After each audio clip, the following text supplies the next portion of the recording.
If you have ever came across this structure and wondered what it is, you are looking at a distribution substation. Now, these serve many purposes, but the main duty is to provide the consumer with the appropriate level of power to their home or business. And the star of the show in facilitating this is this piece of equipment right here.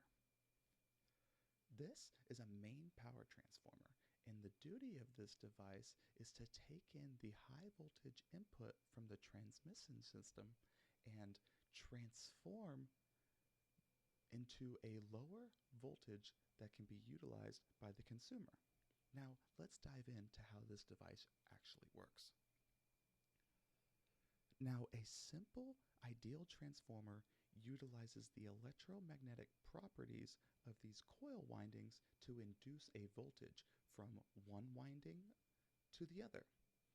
We will signify the input as the primary and our output as the secondary winding. Now, in order to gain a better understanding of how these parameters relate to one another, let's go ahead and clarify some of these values. We will signify the primary winding voltage potential as V1 and our output secondary winding voltage potential as V2. We will then signify our input current of the primary winding as I1 and our output current of the secondary winding as I2. Finally, we will signify the number of turns or wraps around the core of the primary winding as N1 and the number of wraps or turns around the secondary winding coil as N2. Now, all of these parameters have a direct relationship and affect one another utilizing the following equations. We will utilize these in solving for the missing values in the following problems. So let's dive in. The problem asks us to find the secondary voltage given V1, N1, and N2. So first, I'll let you try to solve this on your own. Go ahead and pause the video. Okay, so let's tackle this. Given V1 at 100 volts, we can signify right here on the primary winding. We are then given that N1 is 20, so we have 20 turns on the primary winding,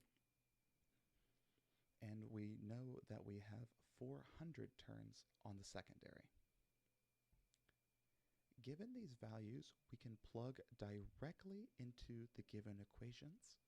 N1 is 20 over 400, and that is equal to our V1, which is given at 100 volts, and our V2, which is unknown. Solving for V2, we then are able to determine that our V2 is equal to 2,000 volts.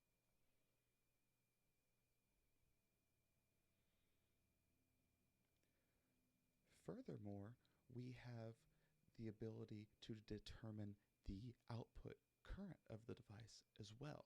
So, given that our input current of 100 amps, let's go ahead and try to solve for our output current I2. Go ahead and try this one on your own.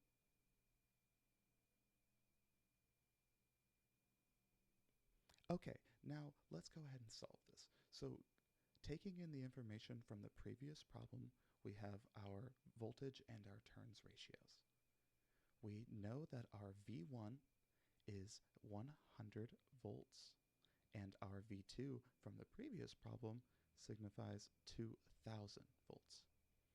And that is directly equal to our output current, which we do not know, so we'll leave that as a variable, and our input current of 100 amps.